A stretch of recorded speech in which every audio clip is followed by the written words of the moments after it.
बहती है गंगा, लगा ले तू गोता, राम तेरा चाहे तो क्या नहीं होता। आज मान लीजिए जो हमारा लिबास है, अगर ये पहन करके हम कुंभ में चले जाएंगे तो बताओ क्या होगा हमारे साथ। आपकी मुमताज में आस्था हो जाए, मुझे क्या सर हमारी सर मुमताज के पीछे आप पड़े, डालना उसको सजा दो ना, पूरी कौम को क्यों लपेट रहे हो? बोलते क्यों नहीं होता? ये अब मेरी आस्था नहीं होगी, मुझे हज करने देंगे। एक का प्रवक्ता बोलेगा तब ताली बजाना, वो कहता बीजेपी का बोलेगा तब बजाना, कांग्रेस का बोलेगा तब बजाना। मैं कहता हूं जब बात देश की हो ताली तब बजाना। जय श्री राम। दोस्तों, अगर आप भी सनातन को मानते हैं तो कमेंट में जय श्री राम लिखना मत भूलिएगा। आज की डिबेट बहुत ही मजेदार होने वाली है। अंसार रजा महाकुंभ के बारे में गलत बोल रहा था और महाकुंभ को नाटक बता रहा था। तभी बीजेपी के प्रवक्ता प्रेम शुक्ला ने अंसार रजा की ऐसी धुलाई की कि डिबेट में बैठे दर्शक भी तालियां बजाने लगे और लास्ट में तो डिबेट और भी मजेदार हो गया। तो दोस्तों, डिबेट को लास्ट तक जरूर देखिएगा और अगर वीडियो अच्छी लगे तो इसे लाइक जरूर कीजिएगा। पिक्चर चालू करो बे। भाटी साहब, इनका आर्ग्यूमेंट है कि क्या हज के बारे में ऐसा वो बोल सकते हैं कि वहां से ट्रेन खाली चली गई, वहां से लोग नहीं पहुंच रहे हैं हज के लिए। उनका ये कहना है कि आप हिंदू धर्म और हिंदू आस्था से जुड़े हुए पर्वों पर ही ऐसा बयान क्यों देते हैं। स्पेसिफिक सवाल है। फर्क केवल ये है कि हज के नाम पर अरब के अमीर वोट नहीं मांगते। भारतीय जनता पार्टी के नेता हमारे धार्मिक आयोजनों के नाम पर वोट मांगते हैं, इसलिए विरोध होता है। दूसरी बात, आपने 4 मुल्कों का नाम लिया, ईरान, इराक, अफगानिस्तान, पाकिस्तान और बांग्लादेश को भी जोड़ लो। जो जो धार्मिक राष्ट्र बने हैं वो राष्ट्र बर्बाद हैं, और जो लोकतंत्र के रास्ते पे चल रहे हैं, जो संविधान के रास्ते पे चल रहे हैं, वो मुल्क तरक्की कर रहे हैं। तो क्या आप देश को बर्बादी की तरफ ले जाना चाहते हैं? मैं एक बात बड़ी जिम्मेदारी से मैं भाटी जी का सम्मान करते हुए उत्तर दे रहा हूं कि धर्म को मानना क्या देश को बर्बाद करना है? बस मैं आगे बोल रहा हूं। अगर धर्म को मानना देश को बर्बाद करना नहीं है तो मैं समझता हूं कि वर्तमान जो कुंभ है वो धर्म का एक मर्म है, जो दुनिया को जोड़ भी रहा है, दुनिया को एक भी कर रहा है और समाज को वैचारिक आदान प्रदान की नई दिशा भी दे रहा है। और रही बात जो हिंदू राष्ट्र की, अभी अंसार भाई ने कही, इतना कहूंगा अंसार भाई से कि अंसार भाई, इस देश ने अपनी यात्राओं पर पत्थर भी यहीं देखे। इस देश में कोई यात्रा तब तक मुकम्मल नहीं हुई। सर मस्जिद के सामने नारे भी देखे हमने। Let me complete. सर मस्जिद के सामने नारे भी हमने देखे। मेरे सुनिए ना दादा, क्या बात कर? मगर उसके बावजूद भी मैं यात्रा की छोड़िए, ये भारत है भाई साहब, यहाँ शव यात्रा पर बिहार के अंदर पत्थर पड़ जाता है, समझ रहे हैं? शव यात्रा का मतलब यहाँ इसी हिंदुस्तान में जनाजों पर भी पत्थर मारे गए हैं सर। अब कैसी बात करते हैं? ये अर्थ देखिए भाई साहब, एक पत्थर का अर्थ दूसरा पत्थर नहीं होता। स्वामी जी मगर इतना इस तरह की भाषा है, मतलब आप हिंदुओं के दिलों में मुसलमानों के लिए जो नफरत फैलाने का जो बीज बो रहे हैं ना आप लोग, वो आपने देख लिया अभी मुंबई में क्या हुआ है। मतलब आप देख, इसका मतलब ये मानू कि थूक हम डाल रहे हैं रोटी में, जो डाला उसको सजा दो ना। पूरी कौम को क्यों लपेट रहे हो? बोलते क्यों नहीं हो आप? पूरी कौम को क्यों लपेट रहे हो उसमें भाई? पूरी कौम बोले ना भाई, क्यों लपेट रहे हो आप उसमें? पूरी कौम का क्या लेना देना उससे भाई? कह रहा हूँ पूरी कौम बोले। पूरी कौम का क्या लेना? हमने खंडन किया उसका। कुंभ पे रहिए, वापस लौटिए, प्रयागराज आइए जल्दी से। 1-2 सवाल मेरे एक प्रश्न है सबसे, खास करके भाटी जी से। जो विदेशी मीडिया हमारी देश के आज भी सांप बिच्छू का देश और अंधभक्त कह के ये करते हैं, तो इसके खंडन कैसे करेंगे हम लोग? हम ठीक है। और इधर से किसी के सवाल जल्दी से आप पूछिए। मेरा क्वेश्चन आपसे है सर कि जैसे अगर मानो अपनी बात को जन जन तक पहुंचाना कोई इवेंट नहीं होता, हम अपनी बात जो भी काम करते हैं उस चीज को हम जगह जगह पहुंचाने के लिए ये हमारी प्राथमिकता भी बनती है कि लोग उसके बारे में जाने। अगर कुंभ के बारे में इतना इवेंट को पहुंचाया जा रहा है तो इवेंट नहीं है, वो हर पहुंचाया जा रहा है। ठीक है, पर सवाल पूछिए आप लोग, लग रहा है कि जवाब दे रहे हैं आप। जी, मैं वर्षा जादौन। मेरा ये कहना है, जो मौलवी जी ने बोला है कि एक स्टेटमेंट यूज करी है कि कतार के लोग यहाँ पे आकर के स्नान कर रहे हैं, तो हमारा वो क्या कहता है खुशनसीब है। मैं बात बता दूं, हमारा सनातन धर्म ऐसा है कि सारे धर्मों को जगह देता है, तो खुशनसीब वो है, हमारा देश नहीं है, वो खुशनसीब है। अखिलेश यादव ने बड़ी मतलब आप समझी नहीं मैंने क्या? रुकिए, मैं जवाब। अखिलेश यादव ने बड़ी आसानी से ये बोल दिया कि कुंभ का मेला एक पॉलिटिकल स्टंट था, जबकि उन्हीं के पिताश्री ने हर एक रिलीजियस इवेंट को पॉलिटिकल बनाया है। तो एकदम से ये वोट्स के लिए और इन सब चीजों के लिए ये उच्च नैतिक विचार कैसे आ गए इनके? कटाक्ष मारा एकदम लड़की ने। नमस्कार, मैं रेखा पाठक फोक सिंगर हूँ। ये बताइए, जब कुंभ पहले इतना आदमी नहाया तो आज उत्तर प्रदेश उत्तम प्रदेश बना है, तभी तो 45 करोड़ नहा रहे हैं। नहीं होता तो लोग कैसे आते, ये बताइए। गंगा मैया, हमारी गंगा मैया कितनों को तार देती है, कहते ना बहती है गंगा लगा ले तू गोता, राम तेरा चाहे तो क्या नहीं होता। मेरा एसपी से एक सवाल है कि जो अखिलेश यादव जी हैं वो हरिद्वार जाकर डुबकी लगा सकते हैं, तो कुंभ आकर क्यों नहीं लगा सकते? वहां से उनको क्या दिक्कत है? मेरा सवाल एसपी से है कि उन्हें कुंभ के मेले के आंकड़े क्यों बताने थे? उत्तर प्रदेश में और भी कई चीजें थी, उन्हें इसी पे क्यों आना था? अच्छा, इस पे क्यों आना था? मैडम, मेरा सवाल रजा साहब से ये है। सर, आपने कहा कि जो भी लोग कुंभ में आके नहा रहे हैं, हाँ। ये उनकी खुशनसीबी है। आप कुंभ में जाएंगे क्या नहाने के लिए? मैम, जो भी सोर्सेज हैं वो प्रूफ क्यों नहीं किए जा रहे? लाइक उनके सोर्सेज क्या हैं जो भी रिलीज हो रहा है डेटा साइड बाय साइड? क्या महाकुंभ को लेके वोटर बैंक पे भी इफेक्ट करने की ट्राई कर रहे हैं ये लोग? वोट अभी मिल्कीपुर में वोटिंग होनी है। महाकुंभ मेले का इंडिया टूरिज्म में क्या इम्पैक्ट रहेगा? मेरा सवाल हमारे दोनों केस से ये कि आप हज को और महाकुंभ को कंपेयर क्यों कर रहे हो? एक 12 साल में आते हैं, कभी भी जा सकते हो, दोनों अलग धर्म है, दोनों को आपस में एक दूसरे से कंपेयर क्यों कर रहे हो? श्रद्धा जरूरी है ईश्वर पर, या ये कि कितनों ने डुबकी लगाई और कितने वहां प्रस्तुत हुए? मेरा सवाल है कि एसपी हमेशा जातिवाद पे फोकस क्यों करती है? समाजवादी पार्टी सबसे ज्यादा प्रश्न आप ही से आए। भारती साहब माइक उठाइए और सब गंगा मैया, उत्तर प्रदेश, उत्तर प्रदेश सब बोल रहे हैं, जवाब दीजिए। सबने सवाल पूछे हैं। बहन जी ने कहा कि इवेंट कहा, मैंने इवेंट कहा ही नहीं। अब यही तो समस्या होती है। मैंने शुरू में कहा कुंभ पे कोई सवाल नहीं है, सनातन पे कोई सवाल नहीं है। सवाल उस बात पर है जो बीजेपी सरकार की जिम्मेदारी है, वो अपनी जिम्मेदारी पूरी नहीं कर पा रही है। बीजेपी सरकार की जिम्मेदारी थी श्रद्धालुओं को सुविधा देना, वो नहीं कर पा रही है। और जो इधर से एक बच्चे ने पूछा कि इसके नाम पे वोट, तो धार्मिक आयोजनों के नाम पे वोट हमेशा बीजेपी मांगती है। अभी भी योगी जी बार बार कह रहे हैं कि इतने लोग आ गए, और कई जगह तो देखिए, एक और बात बताऊं मैं आपको, एक मुलायम सिंह यादव सेवा संस्थान नाम की संस्थान है, वहां पे शिविर लगाया है, वो लोगों की मदद कर रहे हैं, सेवा कर रहे हैं। उन्होंने अपने शिविर के अंदर अपने कार्यालय में मुलायम सिंह यादव की प्रतिमा लगा दी, तो वो प्रतिमा किसी को पता चलता, किसी को नहीं चलता। हमारे बीजेपी वाले मित्रों ने उसके लाखों फोटो खींच के इतने वायरल करे हैं सोशल मीडिया पे कि पूरे देश को पता लग गया कि कुंभ में मुलायम सिंह यादव हैं। तो ये गलतियां ऐसी करते हैं, इस पर ऐतराज करने की क्या जरूरत थी? और जब भगवान की प्रतिमा लगनी है वहां पर गिर गए कि मुलायम सिंह यादव की प्रतिमा मंदिर में नहीं लगाई अंजना जी। हाँ। वो सेवा सैकड़ों संस्थाओं ने वो शिविर लगा। ठीक है, अब आप जवाब दीजिए। मिल्कीपुर में एक सेकंड जो बच्चे का सवाल था वहीं से उठाना। खाली एक बार, मुलायम सिंह यादव की प्रतिमा था उनके सेवा संस्थान ने लगाई है, और वहाँ योगी जी ने मोदी जी के इतने फोटो सरकारी खर्चे से लगाए गए हैं, उन पे ऐतराज होना चाहिए। ठीक है, इस पर भी जवाब दीजिए। और जिस फैजाबाद सीट में अयोध्या है, राम मंदिर की प्राण प्रतिष्ठा हुई, वो फैजाबाद सीट हारने के बाद मिल्कीपुर में अब उपचुनाव है। क्या मिल्कीपुर उपचुनाव को प्रभावित करने के लिए ये कुंभ पुश दे रही है बीजेपी वोट के लिए? दोनों सवालों। देखिए, एक तो भाटी जी जो है मुलायम सिंह यादव जी के प्रचार को गलती कह रहे हैं, इस पर ही मुझे अत्यंत जो है आश्चर्य है। मुलायम सिंह यादव जी का प्रचार हो गया, आप प्रसन्न हो जाइए, ये गलती कैसे है? चलो, मैं धन्यवाद करता हूं आपका कि आपने प्रचार हुआ तो उसमें गलती नहीं ना। अच्छी बात है, प्रसन्न होइए आप। दूसरी बात देखिए, ये जब इंद्रप्रस्थ का भी निर्माण हुआ था ना, तो एक पिपीलिका प्रश्न का प्रसंग है। भगवान श्री कृष्ण के परामर्श पर सारे जितने भी योनियां हैं, देव मानव यक्ष, सारे जो पशु पक्षी, सबको बुलाया कि इसमें देखिए, इसमें कोई दोष तो नहीं है। सबने कहा ये निर्दोष वास्तु है। एक चींटी खड़ी हो गई, उसको संस्कृत में पिपीलिका कहते हैं। उसने कहा मेरे जो है लिए इसमें बिल नहीं है, मैं कहां रहूं? तो भाई, ये पिपीलिका प्रश्न का जो परंपरा है, उसको समाजवादी पार्टी ने कायम रखा, इसलिए इनका अभिनंदन है। ये सनातन विरोधी कैसे हो गए? मतलब अगर ट्रेन के बारे में पूछ लिया तो सनातन विरोधी सिर्फ ट्रेन के बारे में नहीं पूछा ना, इनके ओम प्रकाश सिंह ने कहा कि जो वहां जाएगा और नहाएगा तो मर जाएगा, स्नान करेगा तो। ये कहा था कि नहीं कहा ओम प्रकाश सिंह ने? ओम प्रकाश सिंह ने कहा कि लोग वहां पाप धोने जाते हैं। ओम प्रकाश सिंह का बयान है। ओम प्रकाश सिंह इनके विधायक हैं, उनका बयान है कि वहां जो स्नान करेगा मर जाएगा। फिर उन्होंने कहा कि जो स्नान करने जा रहे हैं वो पाप धोने जा रहे हैं, और कुछ उनका नहीं है। अरे भाई, जितने संत हैं वो तो निष्पाप हैं, वो तो अपने जो पुण्य संचित पुण्य है वो जनता जनार्दन के कल्याणार्थ जो है निवेश करते हैं। वो भाटी साहब जल्दी से, वो बच्ची पूछ रहे थे कि हरिद्वार में नहा सकते थे तो प्रयागराज में कुंभ में क्यों नहीं? नहीं, हरिद्वार अखिलेश यादव जी गए, उनके चाचा जी की मृत्यु हुई है, उनकी अस्थियां विसर्जित करने के लिए हरिद्वार गए।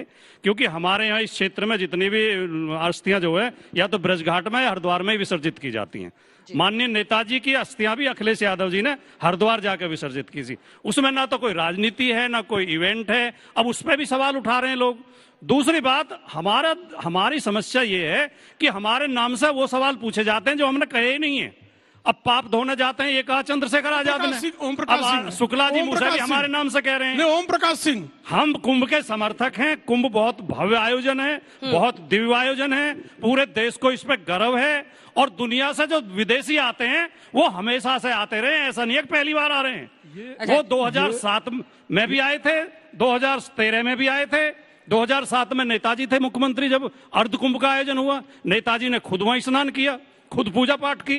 2013 में अखिलेश यादव जी मुख्यमंत्री थे, अखिलेश यादव, डिंपल यादव दोनों ने स्नान किया, दोनों ने पूजा पाठ किया। एक बात तो ऐसा थोड़ी है पहली बार हो रहा है, पहली बार नहीं हो रहा है। एक बात है भाटी जी, ये जो शब्द आपने अभी इस्तेमाल किए ना, निसंदेह इन शब्दों पर मुझे भी गर्व होता है, समझ रहे हैं?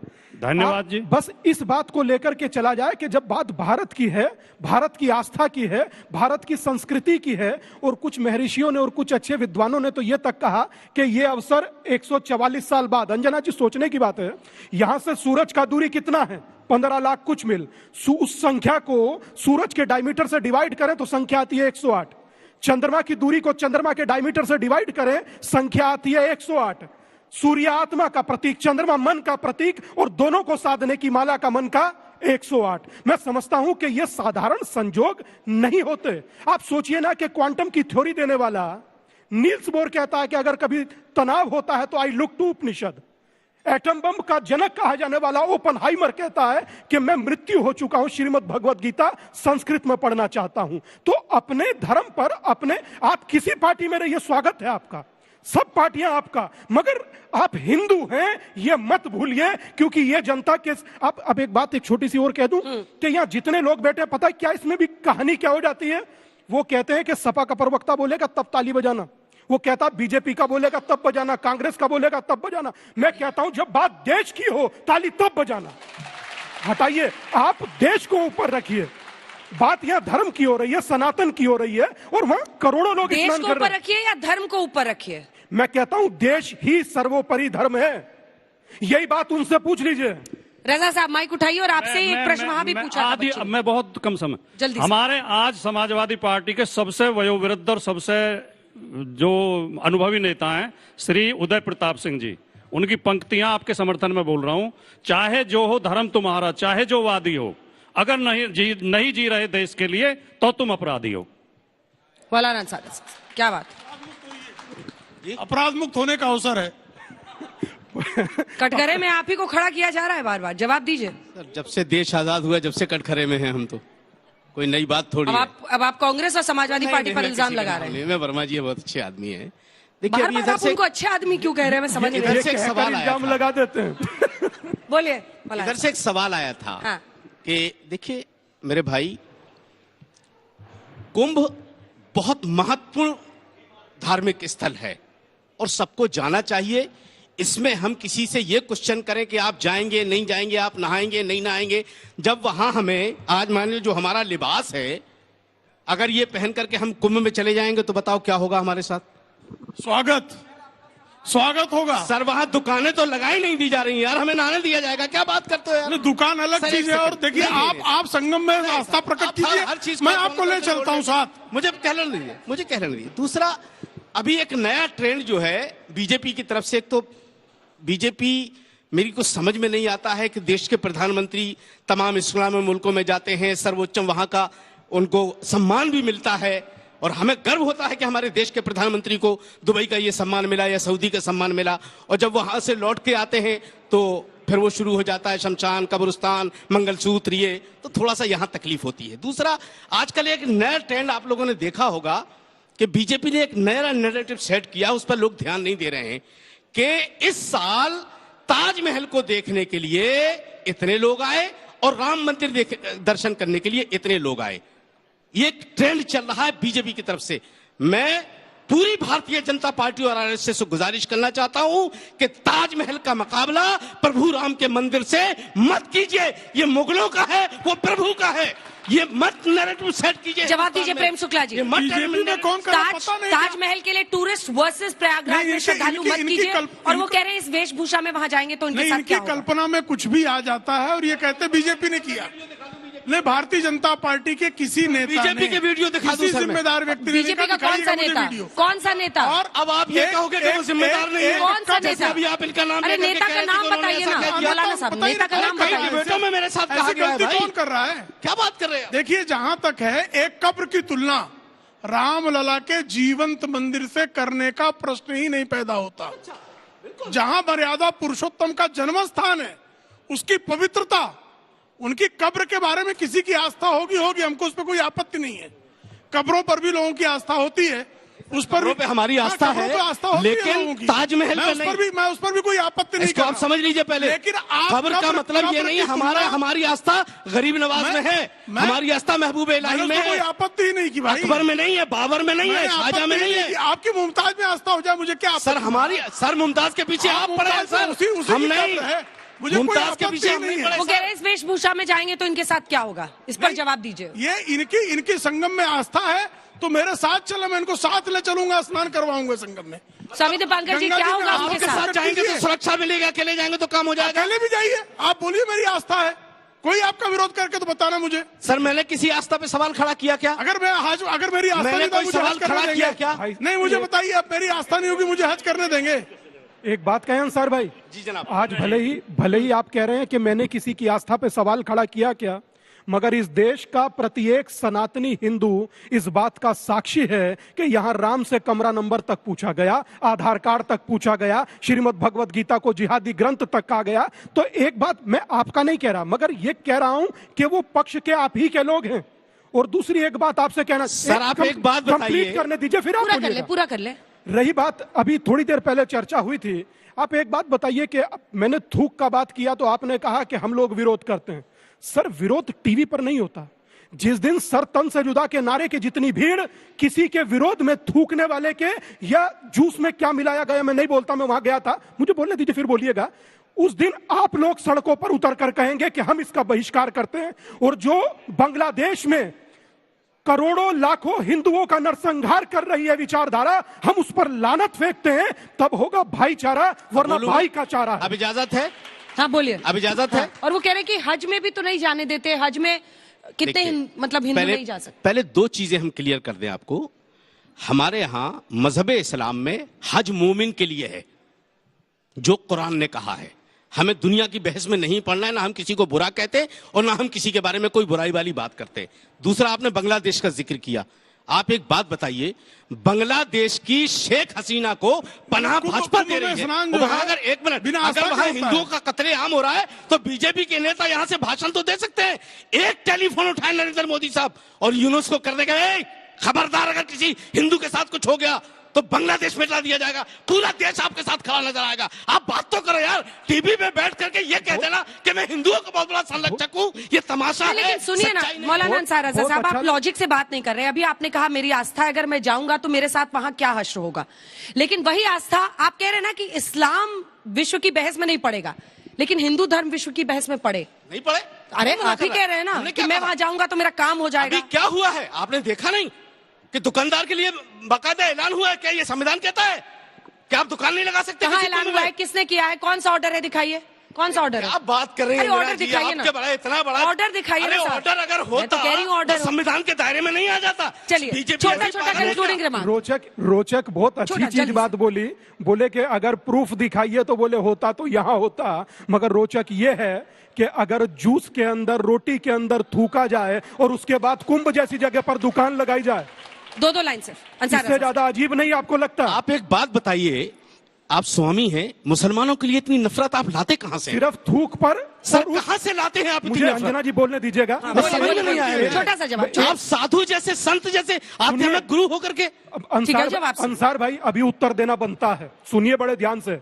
मेरी मुसलमानों से नफरत नहीं है, नफरत उस विचारधारा से है जो थूकने को यहाँ खड़े होकर जस्टिफाई करती है। किसने जस्टिफाई किया साहब? आप कर रहे हैं। क्या किया मैंने कहा थूकने पर आप पहुंच गए, मुसलमान पे दिमाग से बाहर निकालिए इसे। मैंने कहा हमने बाइकाट किया, हमने बाइकाट किया जो लोग ये हरकत कर रहे थे। आपने अच्छा आयोजन है, सबको जाना चाहिए, महाकुंभ में स्नान करना चाहिए, अच्छी बात है ना। देखिए, अभी एक सामने से सवाल पूछा था कौन से बिटिया ने कि श्रद्धा को आप डुबकी से क्यों जोड़ रहे हैं। हाँ। ये बिल्कुल सही कह रही हैं। हिंदुस्तान में 145 करोड़ लोग हैं, या 40-45 करोड़ लोग गए और बाकी नहीं गए 100 करोड़ लोग, तो श्रद्धा को आप डुबकी से क्यों जोड़ रहे हैं? हमारा भी यही उद्देश्य है, सब जाएंगे, आप सर्टिफिकेट ना बांटे। अब आपने तो इवेंट मैनेजमेंट के लिए हार्ड और कार्ड ले लेके 10 लोगों को बुलाया, जो 100 करोड़ और 145 करोड़ लोग हैं उनको आप टीवी पे फोटो पोस्टर कर रहे हैं। उनको मैं भी किसी गरीब को भी बुलाया है, बताइए। ओबीसी में, एससी में, महर्षि वाल्मीकि ने रामायण लिखी थी, महर्षि वाल्मीकि ने रामायण संस्कृत की। पर आप जात कहां से ला रहे हैं? मैं इसलिए पूछ रहा हूं कि ये जो करते हैं